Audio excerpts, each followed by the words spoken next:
తెలంగాణ రాష్ట్రంలో మూసీ సిందరీకరణకు సంబంధించినటువంటి పంచాయతీ తారాస్థాయికి చేరుతుంది. పూర్తిగా కూడా సీఎం రేవంత్ రెడ్డి చేసిన వ్యాఖ్యలు ఇప్పుడు దుమారం రేపుతా ఉన్నాయి. దీనికి సంబంధించి మనతో పాటు మాట్లాడడానికి ఆమ్ ఆద్మీ పార్టీ నుంచి హేమా సుదర్శన్ జిల్లోజుల గారు మాట్లాడే ప్రయత్నం చేద్దాం. చెప్పండి, ఎట్లా చూస్తారు ఇప్పుడు సీఎం రేవంత్ రెడ్డి చేసినటువంటి వ్యాఖ్యలు ఇప్పుడు పూర్తిగా కూడా దుమారం రేపుతున్నాయి? ఎవరైతే అసదుద్దీన్ ఓవైసీకి సంబంధించినటువంటి కాలేజీలు కావచ్చు, లేకపోతే చాలామందికి సంబంధించినటువంటి కాలేజీలు బఫర్ జోన్లోనే ఉన్నాయి. అదేవిధంగా పెద్ద పెద్ద బిల్డర్ల బిల్డింగ్లు ముట్టుకోవట్లేదు, కానీ కేవలం పేద ప్రజల భూములే ముట్టుకుంటున్నారు. ఎట్లా చూస్తారు ఇదంతా? అయితే ఈ రోజున వచ్చేసి కాంగ్రెస్ ప్రభుత్వం అనేది సామాన్యులకు అంటే సామాన్యుల పార్టీ కాదు, ఓన్లీ బడాబాబులకి పెత్తనందారులకి సపోర్ట్ ఇచ్చే పార్టీగా ఈరోజు కాంగ్రెస్ ప్రభుత్వం తయారైంది. మరి దీనికి రాహుల్ గాంధీ, సోనియా గాంధీ గారు ఏం చేస్తున్నారు అని అర్థం కావట్లే. ఇట్లా రౌడీ రాజకీయం చేసే ఒక రేవంత్ రెడ్డిని తీసుకొచ్చేసి సీఎంగా గద్దెనెక్కిచ్చేసి, ఒకప్పుడు వచ్చేసి ఓటుకు నోటు కేసుల దొంగ అని చెప్పేసి ఆయననే ఒప్పుకున్నాడు, ఆయననే జైలుకు పోయినా ఆ క్రిమినల్ కేసులు ఉన్నాయని. మరి ఈ పార్టీలో కాంగ్రెస్ ప్రభుత్వంలో వచ్చేసి అసలు ఎవరు లీడర్సే లేరా? ఈయనని తీసుకొచ్చి పెట్టారు. అది కూడా వచ్చేసి ఏంటిది, టీడీపీ ప్రభుత్వం కానీ టీఆర్ఎస్ ప్రభుత్వం ఇట్లా పార్టీలు ఆయన మారుతూ వస్తూనే ఉన్నాడు. నాకు తెలిసి బీజేపీ అండ్ ఎంఐఎం తప్ప మిగతా పార్టీలన్నీ మారేసేసి ఈ టైప్లో చేసుకుంటూ వచ్చిన ఈ ప్రభుత్వాలను పార్టీలు మార్చినట్టు మాటలు మారుస్తుంటే ఒక రౌడీ రాజకీయం చేసే ఒక పర్సన్ని తీసుకొచ్చేసి నువ్వు ఈరోజు సీఎం చేసేసి జనాలను ఇబ్బంది పెట్టుకుంటా ఈరోజు నువ్వే గత ప్రభుత్వం అంటే నీ ప్రభుత్వం లేనప్పుడు నువ్వు మాట్లాడిన మాటలు ఏంటిది? ఏదైనా ఉంటే అలాంటి ప్రాబ్లమ్స్ ఏదైనా ఎవరైనా ఆక్రమించినా, లేకపోతే ఇల్లులు కట్టుకున్నా బఫర్ జోన్లను బట్టి, లేదంటే మూసిన దాన్ని నువ్వు రెగ్యులరైజేషన్ చేయొచ్చు అని నువ్వే మాట్లాడుతుంది. మరి వాళ్ళు అన్ని సంవత్సరాల నుంచి అక్కడ ఉంటున్నారంటే మీ ప్రభుత్వాలు ఏం చేస్తున్నారు, మీ అధికారులు ఏం చేస్తున్నారు? ఎందుకు బఫర్ జోన్లలో వచ్చేసి మీరు ఎందుకు వచ్చేసి పర్మిషన్లు ఇచ్చారు? అదేవిధంగా వచ్చేసి కోర్టు కూడా వచ్చేసి ఏదైనా ఉంటే సామరస్యంగా మాట్లాడండి అని చెప్పేసి నోటీసులు జారీ చేయడం ఇది కరెక్ట్ కాదు, కూలగొట్టడం కరెక్ట్ కాదు అని చెప్పేసి మీరు టైం ఇవ్వాలి అన్నట్టుగా కూడా ఆల్రెడీ చెప్పారు. మరే ఇదే ఏంటిది, తిరుపతి రెడ్డి ఇల్లు వచ్చేసి బఫర్ జోన్లో ఉంది, హైడ్రాలోనే ఉంది. అదేవిధంగా రంగనాథ్ హైడ్రాలోనే ఉంది, మధురానగర్లో ఆయన ఇల్లు. అదేవిధంగా మొన్న చూసుకుంటే ఆదిత్య ఇంకులు కానీ, ఇటు ఎంఐ ఆఫీసులు కానీ, ఇల్లులు కానీ మొత్తం బఫర్ జోన్లలో ఉన్నాయి. మరి వాటినన్నిటి జోలికి పోకుండా ఇప్పుడు కనీసం నార్మల్ సామాన్య ప్రజల జోలికి ఎందుకు వస్తున్నాడు? ఏ రాజకీయ పార్టీ అయినా ఎలా చేస్తుంది బ్రదర్ అంటే, తను చెప్పిన మేనిఫెస్టోలో ఉన్న వాటినన్నిటిని తీర్చిన తర్వాత ఇప్పుడు ఆయన 6 గ్యారెంటీలు ఏదన్నా అమలు పరిచిండా? ఓన్లీ వచ్చేసి బస్సు ఒకటి తీసుకోవచ్చు. అది కూడా ఆమ్ ఆద్మీ పార్టీ కేజ్రీవాల్ గారు ఢిల్లీలో చేసిన దాన్ని సేమ్ ఇంప్లిమెంటేషన్ చేయడానికి ట్రై చేశాడు. కానీ ఆమ్ ఆద్మీ పార్టీ కేజ్రీవాల్ గారు వచ్చేసి ఎప్పుడు కానీ మగవాళ్ళ జేబుల నుంచి కొట్టేసి ఆడవాళ్ళకు పెట్టలేదు. కానీ ఈయన ఏం చేశాడు, మగవాళ్ళ జేబుల నుంచి బస్ ఛార్జీలు పెంచి మగవాళ్ళ దగ్గర నుంచి తీసుకొని ఆడవాళ్ళకి ఇక్కడెక్కడ ఫ్రీకి ఇచ్చినట్టు అది కూడా ఇంప్లిమెంటేషన్ కరెక్ట్గా చేయాలి. 6 గ్యారంటీలు ఇటు సైడ్ నుంచి ఏం చేయలేదు. ఇటు సైడ్ చూసుకుంటే 2 లక్షల జాబులు అన్నారు నిరుద్యోగులకి. ఏది, రాహుల్ గాంధీ వచ్చేసి మీరు మాకు ఓట్లు వేయండి, మీకు జాబ్స్ ఇస్తాము 2 లక్షల ఉద్యోగాలను. ఇప్పటిదాకా ఆ పిల్లలకి ఎలాంటి సిచ్యువేషన్, ఎలాంటి ఒక జాబు రిక్వైర్మెంట్ కానీ, లేకపోతే దానికి సంబంధించిన ఏమైనా మాట్లాడాలంటేనే వాళ్ళని వచ్చేసి జైళ్ళల్లో వేస్తున్నాడు. మరి ఇలాంటి సిగ్గులేని రాజకీయం చేసుకుంటా ఈ రోజున వచ్చేసి ప్రజలను ఇబ్బంది పెట్టుకుంటూ మూసీ నది సుందరీకరణ అంటున్నాడు. మరి మూసీ నది సుందరీకరణ చెయ్యాలి అంటే అది ఎంతవరకు అనేది ఫస్ట్ ఆఫ్ ఆల్ నువ్వు చేసిన 6 గ్యారెంటీలు కానీ, 420 హామీలు కానీ, ఇవన్నీ దాన్ని చేసి జనాలను వచ్చేసి రైతులకు కానీ, అన్నం పెట్టే రైతుకు కూడా నువ్వు ఈ రోజు వరకు వచ్చేసి వాళ్ళ సమస్యలు తీర్చపోతివి. సో ఇలా ఉన్నప్పుడు నువ్వు మూసీ సుందరీకరణ అంటే ఏ బడాబాబుల ఏంటిది జేబులు నింపడానికి ఇలాంటివి తీసుకొచ్చావు? 15 లక్షల వేల కోట్లు అని చెప్పేసి ఏదో అంటాడు. అసలు దానికి డిపిఆర్ ఇచ్చాడా? ఇప్పటి వరకు ఇవ్వలేదు.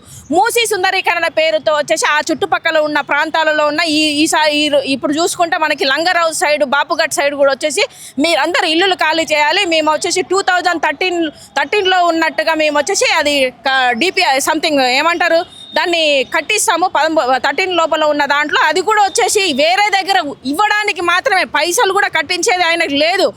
మీరు ఖాళీ చేయండి అంటే కొన్ని సంవత్సరాలుగా అక్కడ ఉన్న ప్రజలు ఎక్కడికి పోవాలి? రాత్రి వచ్చేసి నువ్వు పేపర్లో నీ అధికారం ఉందని చెప్పి పేపర్లో వచ్చేసి ఇట్లా ఇల్లులు ఖాళీ చేయాలి అని చెప్పేసి వాళ్ళకు వార్తలు వస్తే వాళ్ళు అక్కడ హార్ట్ అటాకులు వచ్చేసి కొంతమంది పాపం వృద్ధులు ఉంటారు, ఎంతో 40 సంవత్సరాలు కష్టపడి అక్కడ కట్టుకున్నారు.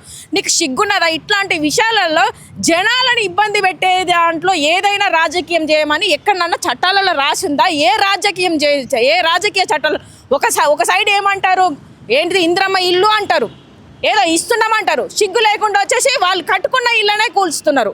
ఇదేం న్యాయమని అర్థం కావట్లేదు. ఇప్పుడు దొంగల రాజ్యం అయిపోయింది, దోపిడీ రాజ్యం తప్ప ఏమంటారు, దండుపాలెం బ్యాచ్ పడితే ఎట్లా ఉంటుంది, ఇష్టానికి కుళ్ళ కొడతా ఉంటారు చూడు, ఆ టైపులో ఈరోజు కాంగ్రెస్ ప్రభుత్వం దండుపాలెం బ్యాచ్ లాగా రౌడీ రాజకీయం చేసుకుంటూ ఇలా ఏంటిది పిచ్చి తుగులకు పరిపాలన చేసుకుంటూ ఈ రోజులో జనాలను ఇబ్బంది పెడుతున్నాడు. ఇటు సైడ్ చూసుకుంటే మరి ఈ ఆదిత్య ఎంకులు కానీ ఇప్పుడు ఏంటిది ఈయనది రాఘవ్ కన్స్ట్రక్షన్ అని చెప్పేసి మొన్న కూడా కవిత గారు కూడా పోయి అక్కడ వచ్చేసి చేశారు. మరి ఈ కళ్ళకి అయిన రంగనాథ్ సార్ కనబడట్లే, హైడ్రా రంగనాథ్ సార్ కనబడట్లేదా, లేకపోతే ఈ రేవంత్ రెడ్డి కనబడట్లే? అంటే మీ రాజకీయంలో మంత్రులు, ఎమ్మెల్యేలు, ఎంపీలు మీ అందరి ఉంటే మాత్రం వాటికి ఏమీ కూలగొట్టాల్సిన అవసరం లేదు. సామాన్య ప్రజల దగ్గరికి పోయి నువ్వు కూలగొడతావు. మొన్నటికి మొన్న చూసుకుంటే భూదాన్లో చేసిన ఏంటిది ల్యాండ్లు ఉన్నా కూడా వాటిని కూడా రాత్రి నీకేం అధికారం ఉన్నది అని చెప్పేసి అడుగుతున్నాం. నీకు సిగ్గున్నదా? భూదాన్ చేసిన భూదానోళ్ళు చేసినవి కూడా నీ ప్రభుత్వానికి ఏం సంబంధం ఉన్నది? నీ ప్రభుత్వానికి సంబంధం లేదు. ఈయన పేరు పొంగులేటి శ్రీనివాసరెడ్డికి, అలాగే తుమ్మల నాగేశ్వరరావుకి, వీళ్ళందరికీ ఏం సంబంధం ఉంది భూదాన భూములతోని? ఏంటిది మేము వచ్చేసి 5 లక్షల రూపాయలు వచ్చేసి వేరే దగ్గర ఇస్తాము, ఇల్లులు కట్టేస్తాము, మీరు ఎవరికి నాకు అర్థం కాదు. మంచి మాటలు వస్తున్నాయి, సిగ్గుండాల జనాలు వచ్చేసి పాపం ఆడవాళ్ళు అక్కడ గర్భిణీ స్త్రీలు చిన్నపిల్లలతోని వాళ్ళు రోడ్డు మీద స్నానాలు లేకుండా మొన్న భూదాన్ భూములలో ఖమ్మంలో వచ్చేసి ఆ విధంగా ఉన్నారు. ఈ రోజు కూడా వాళ్ళని వచ్చేసి ఎక్కడైనా ఉన్నా కానీ అక్కడి నుంచి వెళ్ళగొట్టడానికి ఎక్కడికక్కడ వాళ్ళని పంపించడానికే ప్రయత్నాలు చేస్తున్నారు. ఎలాంటి రాజకీయం చేస్తున్నారు? ఈ రోజులో వచ్చేసి భూదాన్ భూములు వదలట్లేదు. మీకు సిగ్గులేని రాజకీయం.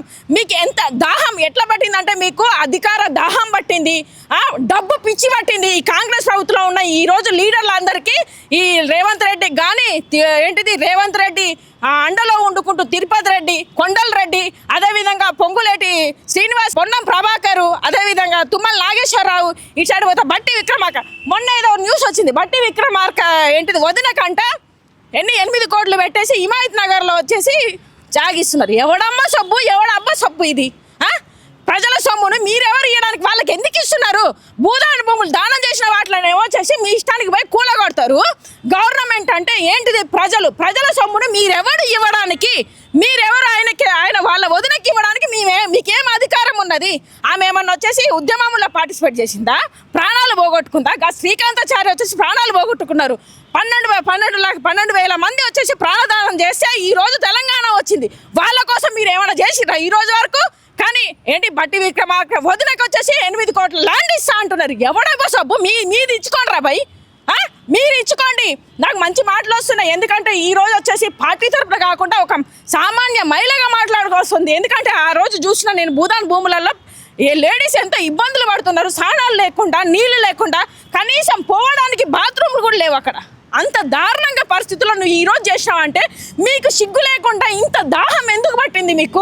ఎందుకు మీకు ఇంత సిగ్గులేని పరిపాలన చేస్తున్నారు? పిచ్చి తుగ్లకు అనే ఒక పరిపాలన చేసుకుంటూ ఈరోజు సీఎం రేవంత్ రెడ్డి మీరు పరిపాలన చేత కాదు, గద్దె దిగండి అని చెప్పేసి నేను ఖచ్చితంగా డిమాండ్ చేస్తున్నాను. పొంగులేటి శ్రీనివాసరెడ్డి కానీ, అలాగే వచ్చేసి ఏంటిది పొన్నం ప్రభాకరు, తుమ్మల నాగేశ్వరరావు, బట్టి విక్రమార్క కానీ మీరందరూ వచ్చేసి ఎప్పుడు సామాన్య ప్రజలుగా ఉండేటోళ్ళు ఈ రోజు వచ్చేసి అధికారం ఎక్కి మీకు పైసలు సంపాదించి పార్టీలు మారుకుంటూ ఈ రోజు వచ్చేసి మీరు ఇంత దూరం వచ్చారు. కానీ ప్రజలను ఇబ్బంది పెడితే ఏ రాజకీయ నాయకుడైనా, ఏ రాజకీయ పార్టీ అయినా నామరూపాలు లేకుండా పోతుంది.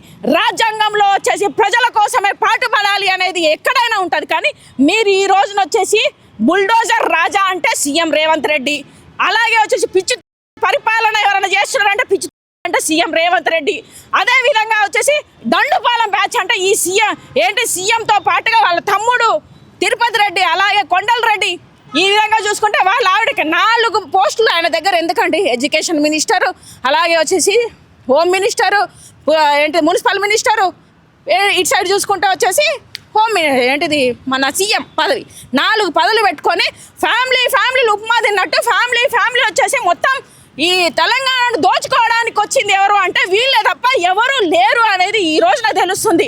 ఖచ్చితంగా రేపటి రోజున ఖచ్చితంగా ప్రజలందరూ వచ్చేసి దండయాత్ర మొదలు పెడతారు. మీ కాంగ్రెస్ ప్రభుత్వాన్ని నామరూపాలు లేకుండా చేస్తారని చెప్పేసి నేను తెలియజేస్తున్నాను.